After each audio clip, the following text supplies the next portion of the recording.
Assalamualaikum warahmatullahi wabarakatuh. Perkenalkan, nama saya Yulia Astriani, NIM A24118017.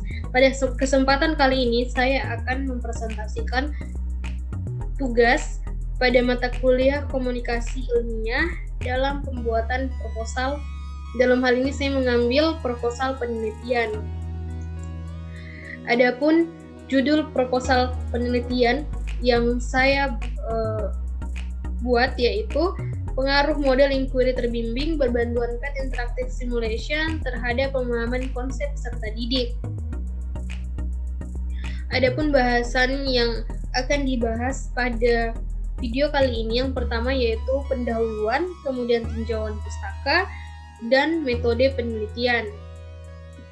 Nah, pada pendahuluan yang pertama ada latar belakang. Adapun latar belakang dalam penelitian ini yang pertama yang harus kita ketahui yaitu dalam proses pembelajaran. Fisika merupakan pelajaran yang memuat konsep, ide-ide, fakta, serta menjadi salah satu pelajaran yang menuntut siswanya untuk mampu memahaminya dengan baik.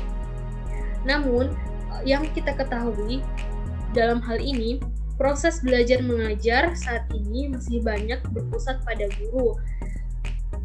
Sedangkan siswa kurang diberikan kesempatan untuk mengemukakan ide-ide, kemudian bertanya, kemudian kurang dalam aktif dalam pembelajaran dan lain sebagainya. Dalam artian siswa berperan pasif dalam pembelajaran. Oleh karena itu, sebagai seorang guru, kita mulai melihat kiranya bagaimana kita memperbaiki di mana yang seharusnya siswa yang berperan aktif dalam sebuah pembelajaran. Oleh karenanya, kita harus memperbaiki model pembelajaran. Kita ketahui bahwasannya model pembelajaran biasanya masih menggunakan model pembelajaran konvensional, di mana untuk saat ini seharusnya guru sudah mulai meninggalkan model pembelajaran tersebut dan menggantinya dengan model pembelajaran yang membawa siswa lebih aktif dalam pembelajaran. Salah satu model pembelajaran yang dapat kita terapkan yaitu model pembelajaran inquiry terbimbing. Kemudian, dalam menerapkan model pembelajaran inquiry terbimbing, kita membutuhkan yang namanya media pembelajaran. Media pembelajaran banyak yang dapat kita jadikan media pembelajaran. Salah satu yang dapat digunakan yaitu media pembelajaran laboratorium virtual PET atau biasa kita kenal dengan simulasi PET. Karena tak jarang sekolah-sekolah tidak memiliki laboratorium real sehingga siswa hanya membayangkan materi yang disajikan oleh guru tanpa melihat secara nyata bagaimana sebenarnya apa yang dibicarakan oleh seorang guru tersebut, sehingga untuk membantu ketidaksediaan laboratorium real, kita dapat menggunakan laboratorium virtual yang dapat kita gunakan dengan membuka web secara online yang ada di Google. Dengan perubahan model pembelajaran serta media pembelajaran diharapkan akan meningkatnya pemahaman konsep siswa. Oleh karena itu, pada penelitian ini kita ingin melihat apakah model pembelajaran dengan berbantuan media pembelajaran dapat meningkatkan pemahaman konsep siswa terkait materi fisika yang diberikan oleh guru kepada siswa. Kemudian, rumusan masalah. Berdasarkan uraian latar belakang di atas, maka rumusan masalah dalam penelitian ini yaitu apakah ada pengaruh model inquiry terbimbing berbantuan PET Interactive Simulation terhadap pemahaman konsep peserta didik. Kemudian, tujuan penulisan penelitian ini adalah untuk mengetahui ada tidaknya pengaruh model inquiry terbimbing berbantuan PET Interactive Simulation terhadap pemahaman konsep peserta didik.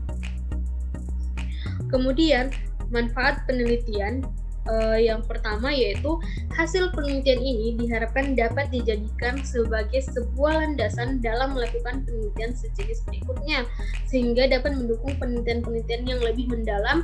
Namun di samping itu juga, hasil penelitian ini dapat dijadikan sebagai sebuah nilai tambahan ilmu pengetahuan ilmiah dalam bidang pendidikan.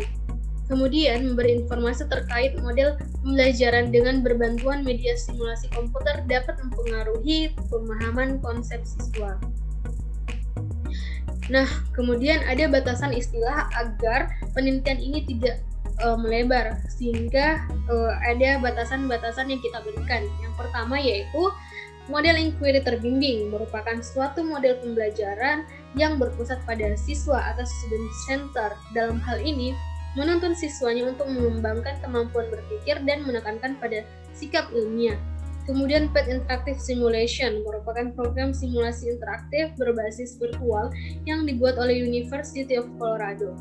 Simulasi ini biasa digunakan untuk menyampaikan pesan-pesan atau informasi dalam pembelajaran fisika, kimia, dan biologi. Kemudian pemahaman konsep adalah kemampuan menangkap pengertian-pengertian seperti mampu mengungkapkan suatu materi yang disajikan ke dalam bentuk yang lebih dipahami, mampu memberikan interpretasi, dan mampu mengaplikasikannya. Kemudian, materi yang akan dibahas pada penelitian ini yaitu materi gaya gravitasi Newton. Nah, kita masuk ke pokok bahasan selanjutnya yaitu tinjauan pustaka.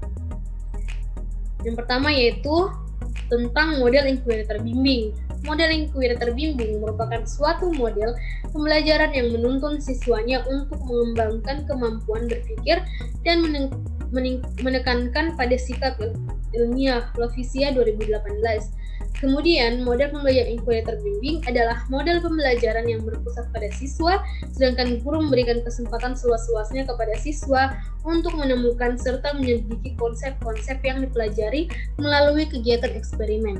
Simbolon 2015. Kemudian berdasarkan kuis Dasputi DKK 2016 menyatakan model pembelajaran inquiry terbimbing merupakan model pembelajaran berupa penyelidikan di mana peserta didik dihadapkan dengan sebuah permasalahan dan diminta untuk mencari sendiri jawaban dari permasalahan yang diberikan. Kemudian simulasi PET. Media PET adalah suatu perantara atau alat berupa program simulasi interaktif berbasis virtual yang dapat digunakan untuk menyampaikan pesan-pesan atau informasi dalam pembelajaran fisika. Jauhari DKK 2016. Kemudian ada pengertian lain terkait simulasi PET. PET simulation merupakan suatu simulasi komputer yang dibuat untuk pembelajaran fisika, di mana simulasinya berupa penerapan fisika dalam kehidupan sehari-hari, baik yang abstrak maupun real, sehingga dapat mempermudah kita untuk penerapan pembelajaran fisika. Taufik dalam Zulkarnaini DKK 2020. Nah, selanjutnya ada pengertian dari pemahaman konsep.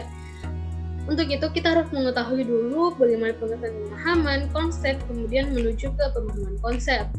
Pemahaman sendiri adalah suatu kemampuan yang sistematis dalam memahami suatu materi yang telah dipelajari, menemukan bukti dan contoh, serta mampu mengungkapkan kembali materi yang telah diterimanya. Hamalik 2011. Sedangkan konsep merupakan buah pemikiran seorang atau sekelompok orang yang dinyatakan dalam definisi, hukum, dan teori. Rosser dalam Hamdani 2012. Kemudian, pemahaman konsep menurut Bloom dalam Hamdani 2012 yaitu sebagai kemampuan menangkap pengertian-pengertian seperti mampu mengungkapkan suatu materi yang disajikan ke dalam bentuk yang lebih dipahami, mampu memberikan interpretasi, dan mampu mengaplikasikannya. Nah, adapun materi yang akan kita gunakan dalam penelitian ini yaitu materi gaya gravitasi Newton.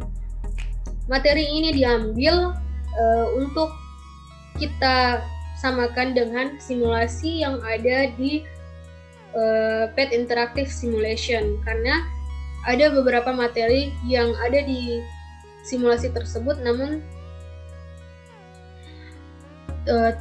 terkadang ada beberapa materi yang tidak ada di simulasi tersebut, sehingga sesuai dengan apa yang ada di simulasi PET, dan saya mengambil materi gaya gravitasi Newton, di mana hukum gravitasi Newton menyatakan bahwa gaya tarik gravitasi yang bekerja antara dua benda sebanding dengan massa masing-masing benda dan berbanding terbalik dengan kuadrat jarak kedua benda.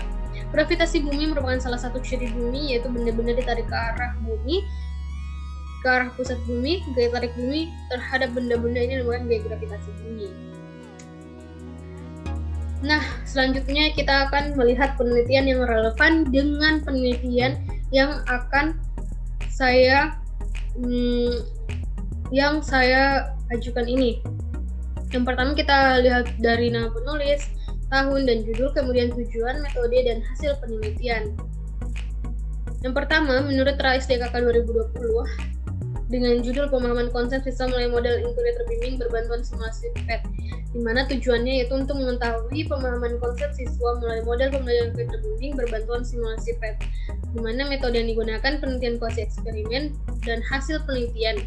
Pemahaman konsep siswa yang menggunakan model pembelajaran inquiry terbimbing berbantuan simulasi PET lebih baik dibanding siswa yang menggunakan model direct instruction atau pembelajaran secara langsung.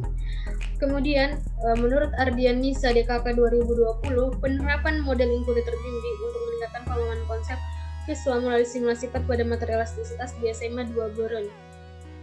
Tujuannya yaitu untuk mengetahui penerapan model inquiry terbimbing dapat meningkatkan pemahaman konsep siswa melalui simulasi PET dan untuk mengetahui respon peserta didik terhadap model inquiry terbimbing melalui simulasi PET. Metode yang digunakan yaitu pre-experimental design. Dengan hasil penelitian, dengan menggunakan model inquiry terbimbing berbantuan terbimbing dapat meningkatkan pemahaman konsep siswa dan mendapat respon positif dari siswa terhadap materi elastisitas di SMA Negeri 2 Beren. Selanjutnya itu menurut Kusdiastuti DKK 2016, pengaruh model pembelajaran inquiry berbantuan laboratorium virtual terhadap penguasaan konsep fisika peserta didik.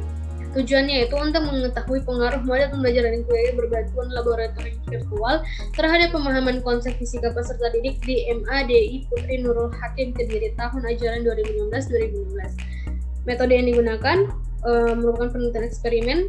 Dengan hasil penelitian, penggunaan model pembelajaran inquiry berbantuan laboratorium virtual dapat berpengaruh terhadap pemahaman konsep fisika siswa dibandingkan dengan menggunakan model pembelajaran konvensional. Kemudian menurut Yulianci DKK 2017, model inquiry terbimbing berbantuan multimedia interaktif untuk meningkatkan penguasaan konsep peserta didik, di mana tujuannya yaitu untuk menguji keefektifan pembelajaran menggunakan model inquiry terbimbing dengan multimedia interaktif terhadap penguasaan konsep fisika peserta didik. Kemudian, metode yang digunakan yaitu kuasi eksperimen. Dengan hasil penelitian, pembelajaran inquiry terbimbing dengan multimedia interaktif efektif dalam meningkatkan penguasaan konsep fisika peserta didik. Nah, adapun kerangka pemikiran dalam penelitian ini, yang pertama ada di mana ada kondisi awal, kemudian solusi, dan kondisi akhir. Di mana pada kondisi awal, di mana model pembelajaran yang digunakan kurang menarik, masih berpusat pada guru, siswa kurang aktif, dan media pembelajaran yang kurang digemari oleh siswa, bahkan terkadang tidak terdapat media pembelajaran interaktif di dalamnya. Kemudian menimbulkan pemahaman konsep siswa kurang atau rendah terkait materi yang diajarkan. Kemudian solusi yang ditawarkan sini yaitu dengan menggunakan model inquiry terbimbing berbantuan PET Interactive Simulation, yang akhirnya membawa pada kondisi akhir, di mana dengan menggunakan model inquiry terbimbing dengan berbantuan PET Interactive Simulation, pemahaman konsep siswa terkait materi yang diberikan dapat meningkat. Kemudian hipotesis dalam penelitian ini adalah terdapat pengaruh model inquiry terbimbing berbantuan PET Interactive Simulation terhadap pemahaman konsep fisika peserta didik. Lanjut, untuk pokok bahasan selanjutnya yaitu metode penelitian.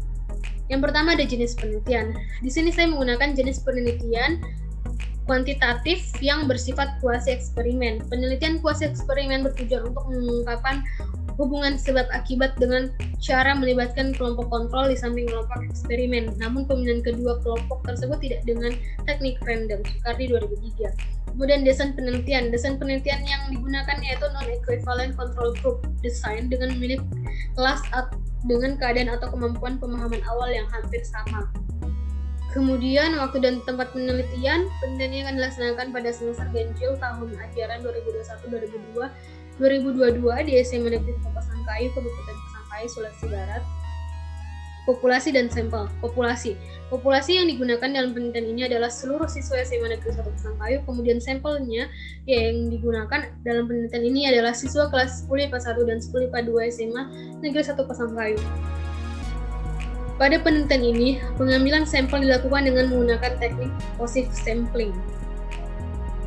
Kemudian, definisi operational variable. Variabel di sini ada variabel bebas dan variabel terikat. Variabel bebas dalam penelitian ini adalah model inquiry determining berbantuan path interactive simulation, sedangkan variabel terikatnya yaitu pemahaman konsep. Kemudian jenis data dan sumber data. Jenis data dalam penelitian ini berupa data kuantitatif dan data kualitatif yang diperoleh langsung dari siswa, sedangkan sumber data dalam penelitian ini berupa data primer yang juga diperoleh secara langsung dari siswa berupa hasil tes uraian yang diberikan serta observasi yang dilakukan, dan juga melalui sumber data yang bersumber dari guru SMA Negeri 1 Pasangkayu serta melalui penelitian-penelitian sebelumnya yang relevan dengan penelitian ini.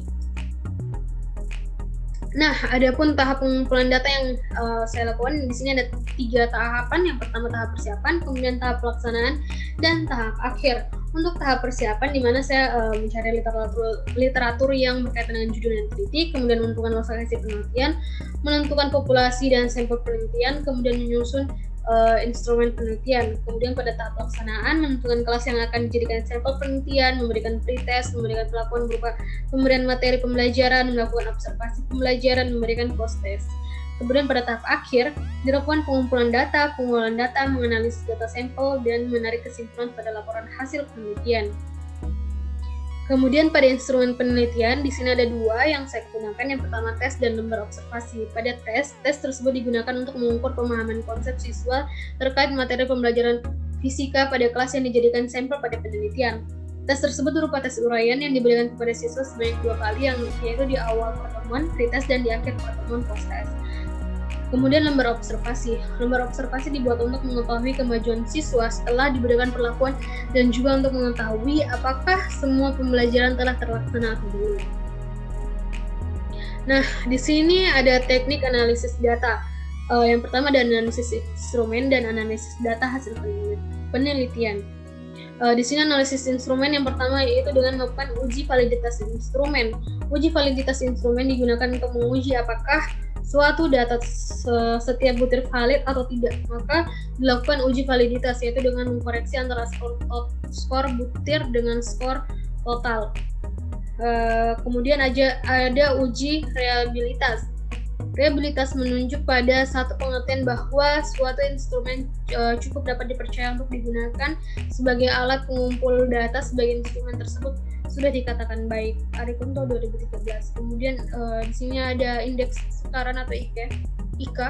Menurut Sujana 2013 mengatakan tingkat kesukaran soal dilihat dari kesanggupan atau kemampuan siswa menjawab soal, bukan dari kemampuan guru sebagai pembuat soal.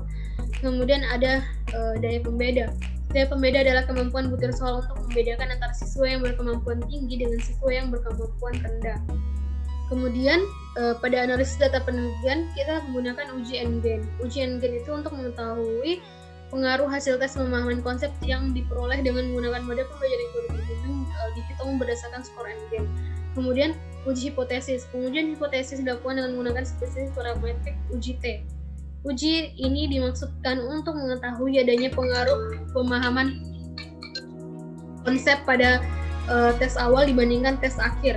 Uji ini digunakan untuk memastikan apakah hipotesis yang diajukan dapat diterima atau ditolak. Terima kasih.